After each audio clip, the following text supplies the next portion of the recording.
안녕하세요. 저는 올해 결혼 8년 차 34살 전업주부입니다. 아기는 하나 있고요. 남편과도 사이가 좋은 편이고 시어른들도 인품이 훌륭하셔서 결혼 생활 내내 별다른 일 없이 잘 살고 있었습니다. 옛날 어른들이 하는 말 중에 그런 말이 있죠? 여자가 잘못 들어오면 집안이 망한다는 말이요. 사실 저는 그 말이 집안의 오한을 여자에게 뒤집어 씌우는 말로 들려 별로 좋아하는 말은 아닌데요. 제가 최근에 겪은 일로 인해 어느 정도는 옛말이 맞다고 생각하게 되었어요. 저희 집안이 망한 건 아니지만 동서가 저희 집에 시집을 오고 나서 속 시끄럽게 자잘한 문제들이 생기고 형제간 우애도 안 좋아졌고요. 오한이라고 할 수 있는 일까지 시동생에게 일어났으니까요. 그 얘기를 해보려고 이렇게 사연을 보내게 되었습니다. 저희 시댁은 교육자 집안이라 그렇게 잘 살지는 않지만 그래도 어른들께서 워낙 검소하셔서 남편과 결혼할 때도 작은 평수지만 서울 시내에 조그만 아파트 하나 정도는 마련해 주셨고 제가 어머니가 없는 관계로 예단이나 예물은 모두 생략하고 간소하게 식을 치렀습니다. 그 점은 지금도 감사하게 생각하고 있습니다. 하지만 저도 시댁에 매주 일요일마다 찾아뵙고 점심 같이 식사하고 나름 잘해드렸다고 생각합니다. 신랑은 4남매 중에 장남인데 나머지 시누이 2명이랑 도련님도 모두 착한 분이어서 저보다 다들 나이도 많으신데 제게 꼭 존대하고 잘해줬습니다. 제가 결혼해서 회사 그만둔다고 했을 때도 반대하지 않으시고 오히려 격려해 주실 정도였고 어린 며느리라고 다들 조심조심 해주셨죠. 제 남편은 조그만 중소기업에 다니는데 남편의 연년생 동생인 시동생은 의사입니다. 남편 월급은 350 정도고 상여금이 나올 때는 450에서 500까지 가져오고요. 적은 월급은 아니지만 남편 혼자 벌다 보니 아무래도 돈을 많이 아끼는 편입니다. 저도 알뜰살뜰 아껴가면서 사는 편이고요. 그런데 2년 전 시동생이 결혼을 하면서 저는 동서를 만날 때마다 참 기묘한 기분이 들기 시작했습니다. 시동생은 이제까지 집에 여자를 데려온 적이 한 번도 없었고요. 아버님께서 대체 넌 뭐라는 애냐고 올해 장가 안 가면 가만두지 않겠다고 펄펄 뛰실 정도였습니다. 하여튼 막내 아들 장가 보낸다고 압박이 장난 아닐 때 결국 아버님을 못 이긴 시동생이 여자친구를 집에 데리고 왔습니다. 문제는 이 예비 동서가 도련님과 같은 의사인데 저보다 나이 2살이 많았습니다. 동서는 봉지기를 거쳐 개업을 한 상태였고 시동생은 국시를 치르고 군대 다녀와 그 당시 레지던트였고요. 버는 돈은 동서가 더 많다고 알고 있었습니다. 의사라 바쁜 직업을 가졌다 보니 결혼이 좀 늦어진 거죠. 그래도 병원 개업하고 나서는 출퇴근 시간도 일정하고 나름 여유 있게 사는 걸로 알고 있었습니다. 집에만 있어서 꾸밀 줄도 모르는 저와는 달리 동서는 피부과 의사라 그런가 피부도 저보다 더 좋아 보였고 옷도 잘 입고 날씬해서 누가 봐도 세련된 그런 이미지였습니다. 언뜻 보면 좀 차가워 보이는 인상이기도 했고요. 어쨌거나 시동생이 의사 동서를 만나 결혼을 했는데 동서라는 여자가 가끔 정말 저의 자존심을 건드린다고 해야 되나요? 제 속을 은근히 긁을 때가 있어서 동서와 만나기만 하면 기분이 좋지 않았습니다. 동서가 도련님과 같은 의사라는 직업을 가진 걸 처음에는 저희 시부모님이 무척이나 좋아하셨어요. 물론 저도 동서 첫인상이 똑 부러지고 야무진 이미지라 좋게 봤고요. 성격 자체는 참 싹싹하고 부침성이 좋다고 생각했습니다. 근데 처음에 결혼한다고 집에 모여 다 같이 식사하는 자리에서 형님은 무슨 일 하세요? 라고 갑자기 묻더라고요. 시동생에게서 들은 게 분명 있을 텐데 묻기에 정말 모르는 건가 싶었지만 일단 대답은 해줬습니다. 결혼하기 전까지 일했는데 결혼하면서 관두고 그냥 집에서 애 키우고 살림하고 있어요. 그런데 동서는 저에 대해 묻는 걸 거기서 끝내지를 않더라고요. 형님, 동생이 있다고 들었는데 동생은 무슨 일해요? 어머님은 혼자 계신다면서요? 신경 많이 쓰이겠어요? 이런 말들로 제 가정사를 꼬치꼬치 캐묻고 저에 대해 파악하려고 하는 것 같았습니다. 솔직히 결혼을 앞두고 시댁과 식사하는 자리인데 그렇게 저에 대해 캐묻는 것이 유쾌하지만은 않았습니다. 시댁 어른들 다 계신 자리에서 그런 말을 한다는 게 저로서는 이해가 안 가는 일이었어요. 게다가 더 놀라운 건 따로 있었습니다. 인사를 온 그날 어른들 없는 자리에서 갑자기 저에게 이러더군요. 나이도 내가 더 많은데 그냥 부모님 앞에서만 형님이라 할게. 괜찮지? 갑자기 이러는 겁니다. 너무 어이가 없어서 여기서 당하면 당하겠구나. 이런 마음에 그건 아닌 것 같네요. 제가 나이가 어리긴 하지만 제가 형님이니 존댓말은 써주세요. 저도 함부로 하지 않을 테니까요. 이랬더니 왜 이렇게 빡빡하게 구냐며 은근슬쩍 넘어가려 하길래 그 자리에서 확실히 단판은 지어서 저에게 존댓말은 하고 있습니다. 저도 그 이후 반말을 하지 않고 동서에게 맞존대를 하고 있고요. 지금 생각하니 다행이라고 생각합니다. 안 그랬으면 더 무시를 당했을 테니까요. 암튼 그 일을 계기로 동서가 보통 성격이 아니라는 걸 짐작은 하고 있었습니다. 아무리 그래도 처음 시댁에 인사 와서 아무리 둘만 있다고 하지만 형님들 사람한테 할 소린 아니라고 생각했거든요. 그때부터 사실 기분이 안 좋았지만 그래도 어차피 결혼할 사람이고 이댁 식구니 잘 지내봐야겠지 하고 그 일은 남편에게도 말하지 않고 넘어갔습니다. 그 이후 결혼 전 도련님 내외를 초대한 적이 있었는데 동서는 저희 집을 이리저리 둘러보면서 냉장고 브랜드며 제 살림살이들을 자세히 둘러보더니 저한테 이것저것 물어보더라고요. 자기가 공부만 하고 일에 치여서 뭐가 좋은지 잘 모른다면서요. 나중에 알고 봤더니 동서네 집의 신혼살림을 모두 저와 같은 브랜드인데 한 단계 윗급으로 전부 마련했더군요. 그리고는 집 시세가 얼마인지, 처음에 얼마에 샀는지, 시댁에선 얼마나 보태줬는지를 자꾸 물어보는데 저는 그때부터 좀 은근히 짜증이 나기 시작했어요. 제가 듣기로 동서는 친정이 잘 살아서 집도 친정에서 마련해줬고 동서가 전문의로 개업하는데 경제적으로 많이 도와주셨다고 들었거든요. 이래저래 저희 친정집과는 많이 비교되는 상황이었지만 나보다 더 나은 상황에서 결혼하는 동서가 굳이 우리 집까지 물을 이유가 있나 하는 생각에 기분이 안 좋기도 했습니다. 여하튼 동서는 시댁 식구들이 다들 좋게 보고 있는 상태에서 정말 대대적인 환영 속에 시집을 왔습니다. 저는 시동생 부부 결혼할 때 축의금을 500만 원을 했습니다. 시댁에서 시동생이 마지막 혼사이기도 했고 맏형님으로서 그 정도 축의금은 아깝지 않다고 생각했어요. 저희 형편에 못할 돈도 아니었고요. 저 결혼할 때 시댁에서 많이 도와주신 걸 보답도 하고 싶었습니다. 그런데 동서는 고맙단 말도 없었고 신혼여행에서 돌아올 때 선물 하나도 사온 게 없더군요. 선물 받자고 축의금 낸 건 아니었지만 그래도 고맙다는 말 정도는 할 줄 알았는데 좀 의외였습니다. 저는 시동생이라고 축의금을 몇백씩 하는 게 당연하다고 생각하지 않습니다. 단돈 10만 원을 받더라도 고맙다는 감사의 표시를 하는 게 예의라고 배웠고요. 그런데 동서는 제 돈이 너무 적어서 감사 인사를 할 필요도 없다고 생각했던 걸까요? 아니면 저를 무시했던 걸까요? 고맙다는 말을 굳이 듣자고 한 건 아니었지만 기쁜 마음으로 축의금을 한 건데도 그 말 한마디 없는 동서가 참 얄밉고 서운하게 느껴졌죠. 어쨌거나 이제는 한 식구가 되었으니 앞으로 잘 지내는 게 중요할 거라 생각하고 차차 친해질 날이 오겠지 하고 마음을 편하게 가지기로 했습니다. 저희 시댁은 행사가 많은 편은 아니었어요. 온 가족이 다 모이는 건 1년에 4번, 시부모님 생신과 명절 2번이었어요. 게다가 동서는 의사이다 보니 시댁에 저처럼 시댁에 자주 오지는 않았습니다. 시댁 어른들도 동서가 의사이기도 하고 시동생보다 나이도 많고 그래서 그런지 동서라면 좀 더 한 수 접는 것 같다는 생각이 들었습니다.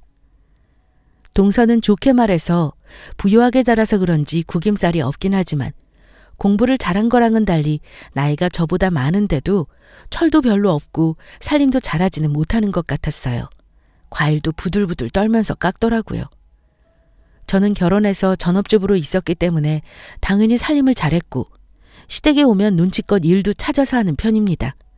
명절에는 어머니와 제사 준비하는데도 손발이 아주 잘 맞아서 시키지도 않아도 척척 일을 잘했고요. 저는 친정에 식구가 많지 않다 보니 사실 주로 시댁 행사를 많이 했고 시댁이 북적이는 것도 좋아해서 나름 맏며느리로서 그동안 시댁 행사를 잘 챙겨왔다고 생각합니다. 그런 저도 처음에 시집 왔을 때는 잘하지 못했어요. 처음부터 잘하는 사람이 어디 있겠습니까? 다 눈치로 배우고 하는 거죠. 어쨌거나 저는 혼자 며느리일 때는 힘들다고 생각했는데 이제는 동서가 생겼으니 내가 천천히 가르쳐주며 같이 해야 되겠다고 생각을 했습니다.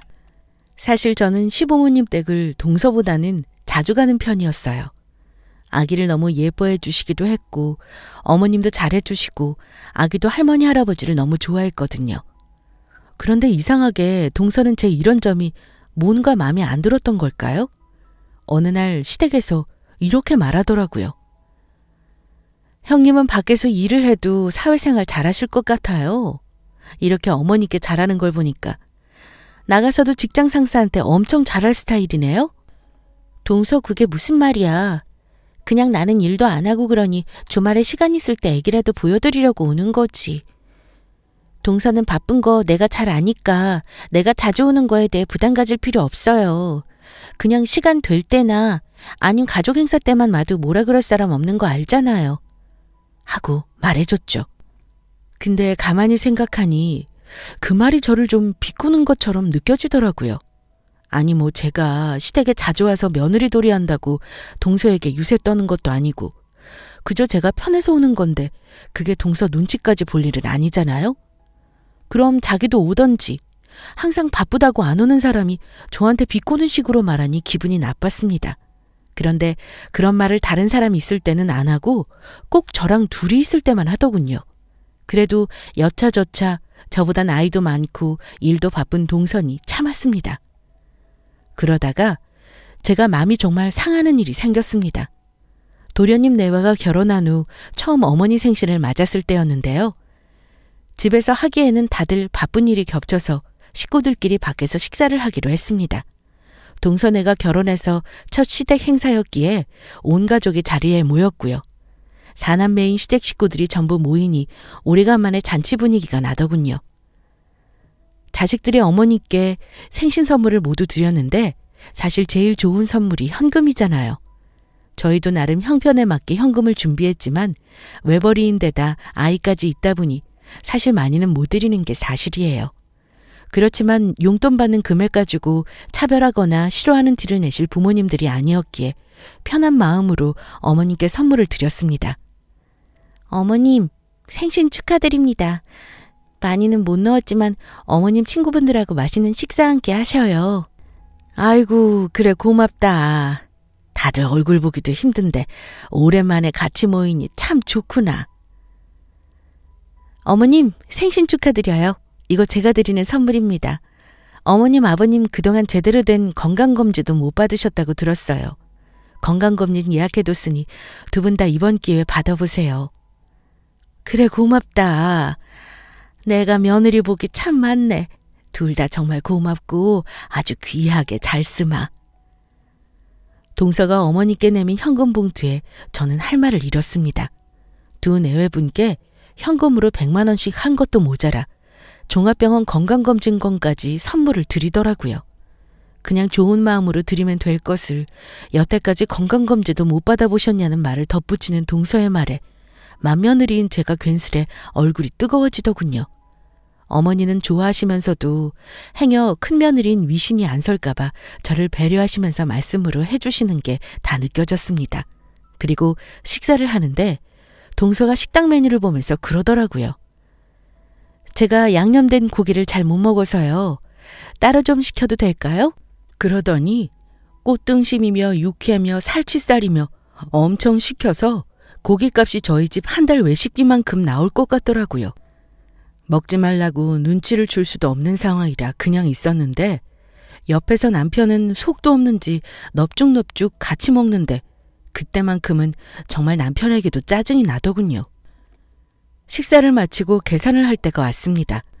이제껏 저희는 집안 행사가 있을 때는 형제들끼리 돈을 각자 보태서 했고 이번에도 장남인 저희 집에서 일단 결제를 하고 나중에 형제들끼리 나눠서 정산하기로 생각했습니다. 그래서 제가 먼저 계산한다 했더니 갑자기 동서가 말하더군요. 형님, 제가 계산할게요. 저희 결혼해서 하는 첫 행사이기도 하고 바빠서 집들이도 못할 것 같아서요. 제가 계산할 테니 형님은 이거 보탤 돈으로 나중에 애기 과자나 사주세요. 이러는데 말하는 투가 너무 기분 나빴습니다. 제가 보태는 돈은 애기 과자나 사줄 푼돈 취급하는 것 같아 은근히 기분이 나쁘더라고요. 근데 다른 형제들은 저의 그런 맘도 모르고 돈 잘 버는 동서가 들어오니 좋다며 다들 엄청 좋아했습니다. 동서가 상대적으로 저보다 여유가 있는 입장이다 보니 남들이 보기에 오히려 좋아 보일 수도 있습니다. 시부모님도 의사 며느리 덕에 호강한다며 굉장히 기뻐하셨고요. 근데 저는 미묘하게 동서에게 돈으로 무시당하는 것 같은 그런 기분이 들었습니다. 물론 여유가 있는 집에서 더 많이 할 수도 있습니다. 그런데 제 입장에서 결혼해서 첫 행사면 동서도 저하고 의논하는 게 있어야 한다고 생각했어요. 부모님 생신에 용돈은 얼마씩 드리는지, 명절에는 어떻게 하는지 이런 거 사전에 의논도 하고 액수도 같이 공유하고 비슷하게 맞춰야 한다고 생각을 했는데 동서는 연락 한 번 없었고 어머님 생신 전날 문자로 장소만 물어보길래 저도 더 이상은 말을 꺼내지 않았었죠. 네, 여기까지 들으면 정말 돈 많고 잘난 며느리가 들어와 시댁에도 잘하는데 뭐가 문제냐 하실 수도 있습니다. 못난 자격지심 아니냐 할 수도 있고요. 근데 저는 항상 동서의 그 잘난 돈 자랑에 마음이 상하고 무시당하는 것 같은 기분이 들 때가 많았습니다. 어버이날에도 부모님 여행 보내드리고 용돈 얼마씩 드리자고 했더니 형님, 그럴 형편은 돼요? 이렇게 얘기하지를 않나. 결혼해서 한동안은 시댁 행사에 오거나 동생네나 시부모님이랑 식사를 하면 꼭 자기가 가서 카드를 내밉니다. 형님 돈 없으니 자기가 내겠다면서요. 동서가 들어온 다음부터 저보다 나이는 많지만 손아래 동서가 맏며느리 역할을 금전적으로 하는 것 같아서 기분이 좋지가 않았습니다. 제가 윗사람인데도요. 뭔가 제 자리를 뺏긴 것 같은 기분이 들었고 일부러 맏며느리 체면을 깎아내리는 것 같기도 했습니다. 뭐랄까, 돈으로 형님 노릇을 한다고 해야 할까요? 제가 돈이 없으니 내겠다고 말하는 동서가 저는 은근히 얄미워지기 시작했습니다. 같은 말을 해도 예쁘게 하는 사람이 있는데 꼭 저렇게 말을 해야 하는 건지 서운하더군요. 그 이후에도 가족끼리 있는 자리에서 저를 은근히 깎아내리거나 무시하는 일들이 많아지기 시작했습니다. 근데 큰며느리 입장에서 그런 걸 시어른께 이른다거나 기분 나쁘다고 험담하거나 할 일은 아니잖아요. 괜히 내 기분으로 집안 분위기까지 망치고 싶지 않아 기분 나쁜 일이 있어도 남편에게만 슬쩍 얘기하고 넘어가곤 했습니다. 그러다가 얼마 전 시할아버지 제사 때였습니다. 하필 월요일이 제사였고 저는 동서가 바쁜 줄은 알지만 그래도 가족 행사니 알아야 할 것 같아 미리 전화를 했습니다. 동서, 다음 주 월요일이 시할아버지 제사예요. 바빠서 잘 모를 것 같아서 전화했어요. 아, 네. 저녁에는 제가 갈 수 있을 것 같아요. 근데 일정이 있어서 일찍은 못 갈 것 같은데 미안하지만 형님이 어머님이랑 제사 준비는 하셔야겠네요. 알았어요. 그럼 어머니한테 동서 저녁 때 오는 걸로 얘기할게요. 바쁜데 일 봐요. 이렇게 통화를 마쳤고 어머님께도 동선에는 제사 전에 오는 걸로 말씀드렸습니다. 제사 당일날 저는 제사 음식 다 차리고 집에 가서 샤워 좀 하고 아이를 데리고 시댁으로 6시쯤 왔어요. 나물이며 탕국 같은 건 저녁에 준비해서 좀 일찍 간다고 서둘러 간 거죠. 그때까지도 동서는 안 왔어요. 어머니께 혹시 동서한테 전화 왔었냐고 여쭤보니 없었다 하고 바쁜가 보지 하며 넘기시더라고요. 저도 그러려니 했어요. 그날 8시쯤 모든 가족이 다 모였습니다. 근데 그때까지도 동서네가 안 오길래 기다리다가 제 남편이 시동생에게 전화를 했습니다. 오늘 제사인 거 몰라? 왜 안 오는 거야? 와이프가 재수 씨랑 통화해서 알려줬다는데. 지금 가족들 다 와서 기다리고 있으니까 얼른 와. 그러고 나서 9시 반쯤 시동생이랑 동서가 왔습니다. 제사 끝나고 식구들 상차림을 하는데 제가 동서에게 말했죠. 내가 치우고 상을 차릴 테니 설거지를 좀 해달라고요. 그랬더니 별로 안 좋은 표정으로 설거지를 하더라고요. 설거지를 다 한 동서가 상에 앉더니 안 좋은 표정으로 대뜸 저에게 말하더군요. 형님, 오늘 병원에서 일하고 힘든 저한테 왜 설거지를 시키세요? 오늘 솔직히 안 올 수도 있는 건데 형님 생각해서 온 거라고요. 저 식구들하고 친해지고 싶어서 행사 때마다 돈도 더 많이 내고 애쓰는 거 안 보이세요? 이러더라고요. 저는 갑작스런 동서의 말에 너무 놀라 말이 떠오르지가 않아 가만히 있었고 그때 남편이 끼어들었어요. 뭐라고요, 재수 씨? 제삿날 좀 같이 도와주고 그러면 안 되는 거예요? 왜 매번 우리보다 돈을 더 낸다는 식으로 우리 체면을 깎아내리고 그래요? 그리고 지금 힘든 일을 시키는 것도 아니고 설거지 좀 해달라고 하는데 그게 뭐 큰 잘못인가요? 평소에는 전화 현수가 다 하잖아요. 어쩌다 한번 해달라고 부탁한 건데 그럼 시집와서 제삿날 그 정도도 안 하려고 했어요? 제가 동서에게 설거지를 부탁한 게 그렇게 잘못한 일인 줄 몰랐습니다. 그런데 그 말을 듣고 있던 시동생이 형, 말이 좀 심하네. 지금 힘들게 일하고 온 사람한테 설거지 시키는 거 솔직히 나도 기분 나쁘거든. 형은 상관 말고 형수나 신경 써. 이렇게 얘기를 했고 험한 말이 오고 가면서 결국 시부모님이 말리고 나서야 다툼이 마무리가 되었습니다. 제가 무심코 시킨 설거지가 불러온 다툼이라 괜히 몸둘 바를 모르겠더라고요. 저희 시댁이 가부장적이거나 명절이든 식사자리든 남자들이 가만히 앉아있는 사람들은 아닙니다. 원래 평소에는 뒷정리를 남자들이 나눠서 다 도와주었고요. 모든 일을 분담해서 같이 하는 분위기거든요. 그런데 그 일 이후 어머님 아버님도 동서의 성질이 보통이 아니라고 생각하시는 것 같았어요. 처음에 의사 며느리 얻었다고 좋아하셨는데 뭔가 점점 동서가 하는 말과 행동에 실망을 하시는 것 같았습니다. 돈 자랑할 건 없어도 가족들 간 우애만큼은 자신 있게 자랑할 수 있다고 하신 분들이었는데 처음 형제들 간 다툼이 생긴 걸 보시고는 크게 마음이 상하셨던 거죠. 그 다음부터 동서는 잔뜩 찌푸린 얼굴을 하고서 저승사자 같은 표정으로 자리에 앉아 있었습니다. 암튼 그 사건이 있고 나서 한동안 동서는 바쁘다는 핑계로 가족 행사에 잘 오지도 않았고 명절이면 시댁으로 각종 한우에 옥돔에 과일까지 택배를 보내며 돈으로 다 무마시키려고 했습니다. 간혹 잠깐씩 얼굴을 비추기는 했지만 마지못해 끌려온 얼굴을 하고서는 시위하듯이 아무것도 안 하고 앉아있다가 돌아가곤 했어요. 어머니는 그때마다 바쁜 며느리니 이해한다고 저한테는 말씀하셨지만 서운해하는 기색을 저는 눈치채고 있었습니다.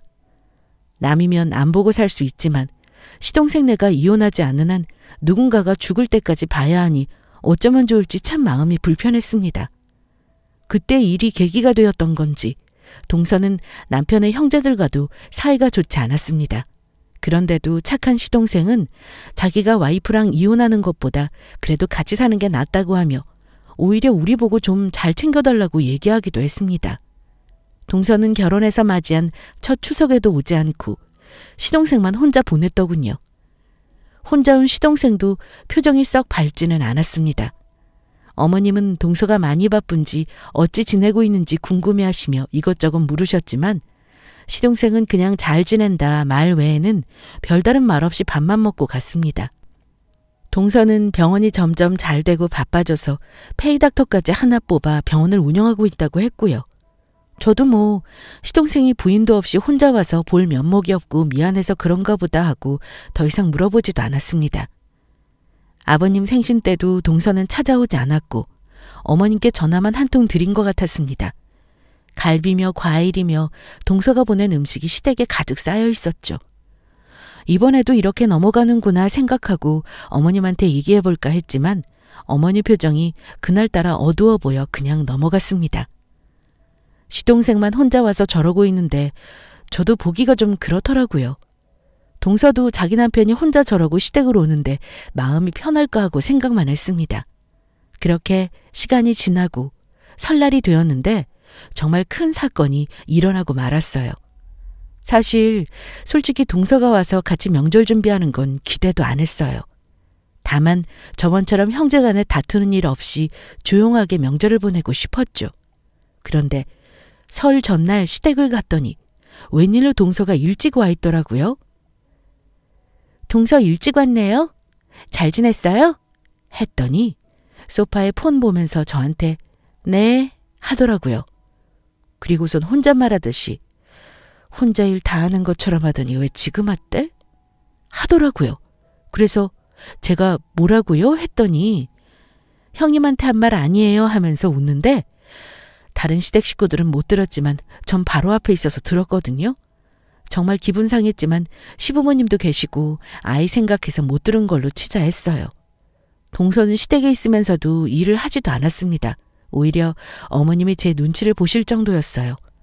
저렇게 앉아서 핸드폰만 들여다볼 거면 시댁에는 왜 와서 앉아있는 건지 한마디 할까 했는데 어머님도 안 하는 얘기를 내가 왜 굳이 해야 하나 싶어서 참았습니다. 그런데 한창 재료 준비를 하고 있을 때 동서가 절 따로 불러냈습니다. 형님, 잠깐 얘기 좀 해요. 동서가 절 방으로 불러내기에 무슨 꿍꿍이인가 하고 생각은 했지만 뜻밖에도 저에게 형님, 이거 받으세요. 하며 돈 봉투를 내밀더군요. 동서, 이게 뭐예요?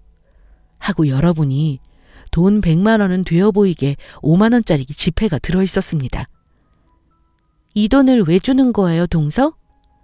제가 너무 황당해서 물었더니 형님 이번 설에 설거지는 형님이 하셨으면 좋겠어요. 저한테 시키지 말고요. 제가 손을 많이 쓰는 직업이다 보니 집에서도 설거지는 잘 안 하거든요. 음식하는 거랑 이런 거 저 잘 못하니까 제가 드리는 아르바이트비라 생각하고 형님이 일을 더 해주세요. 솔직히 명절에 일 좀 하고 100만 원 버는 거라 생각하면 이렇게 좋은 알바가 어디 있겠어요? 부탁 좀 할게요. 형님도 돈 궁한데 돈 벌고 좋잖아요. 뭐라고?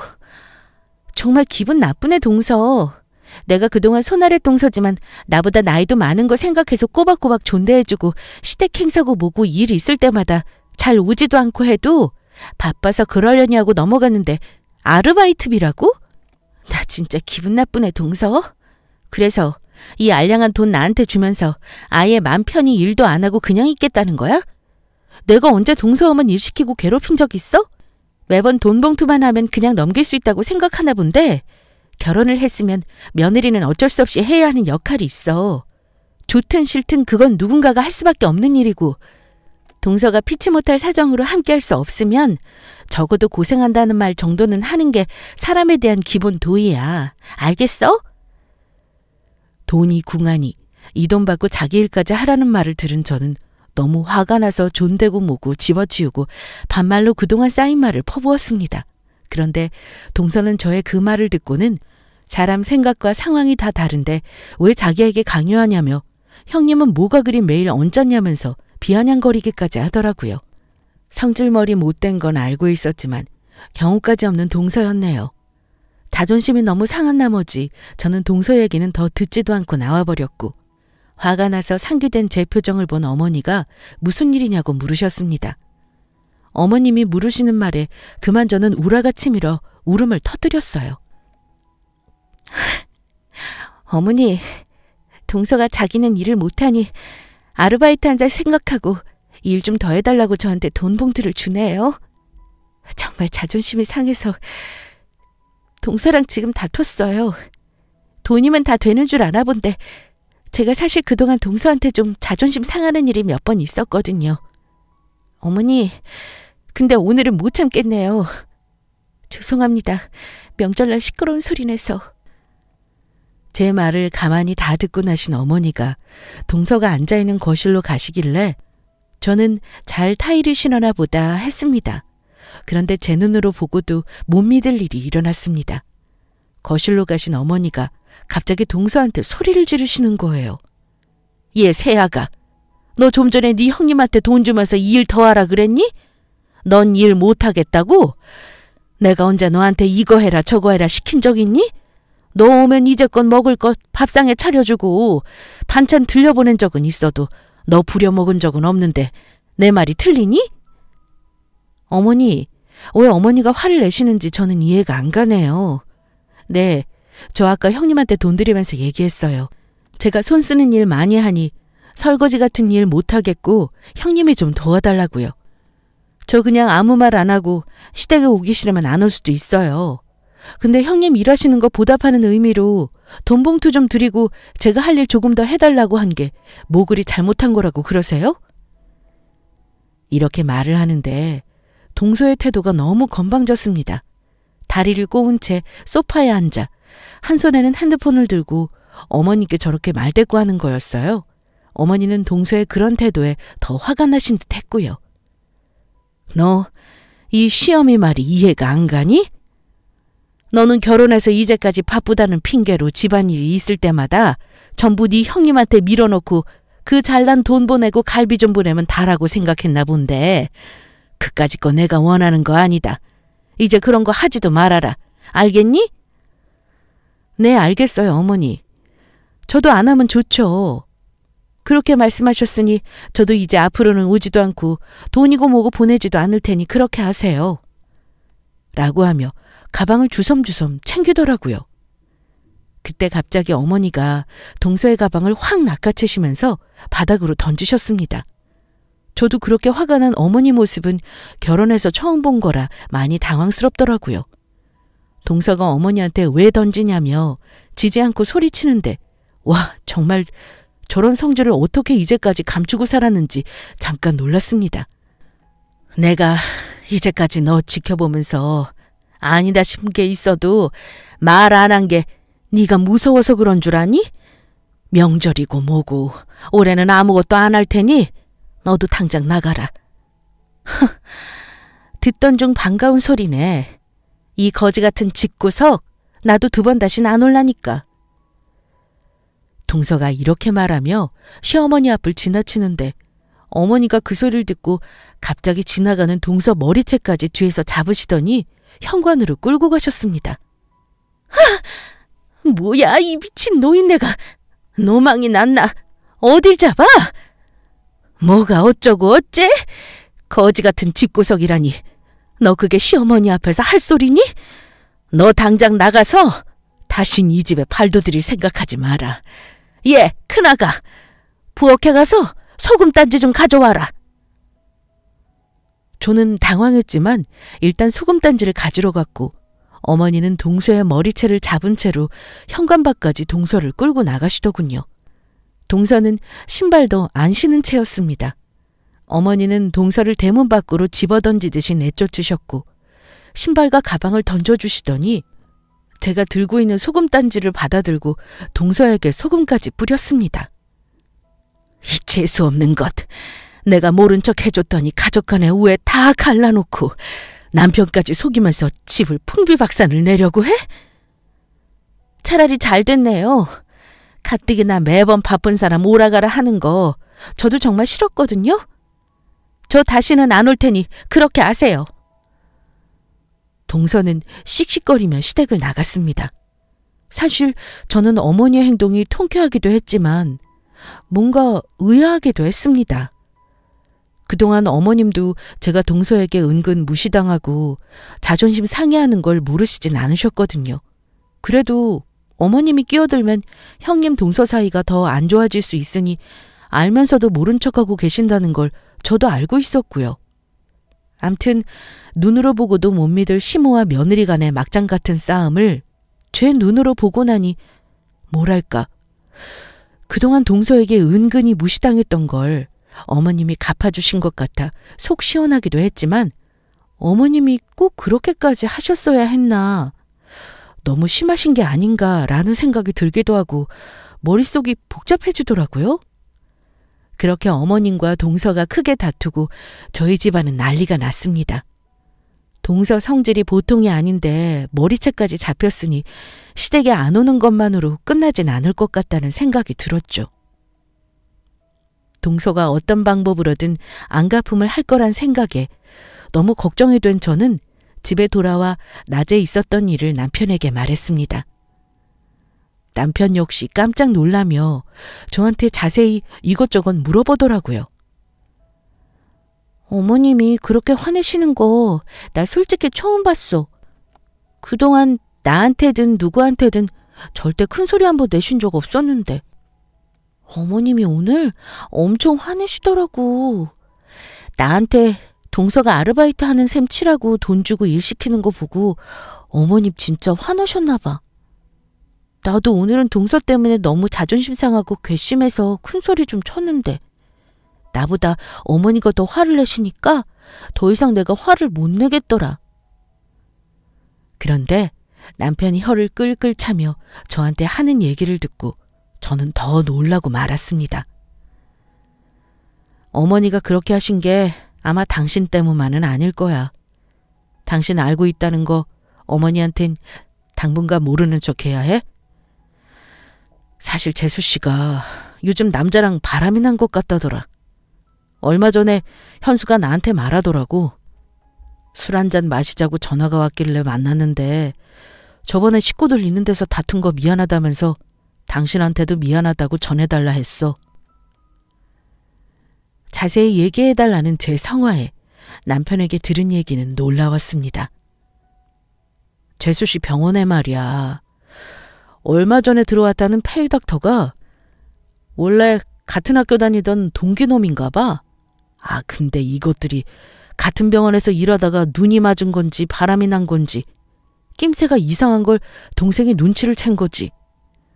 지난번 현수 혼자서 어머니 댁에 와서는 말도 안 하고 좀 힘들어 보이길래 우리 가고 난 다음에 어머니가 이것저것 물어보시다가 어머니도 알게 되셨나 봐.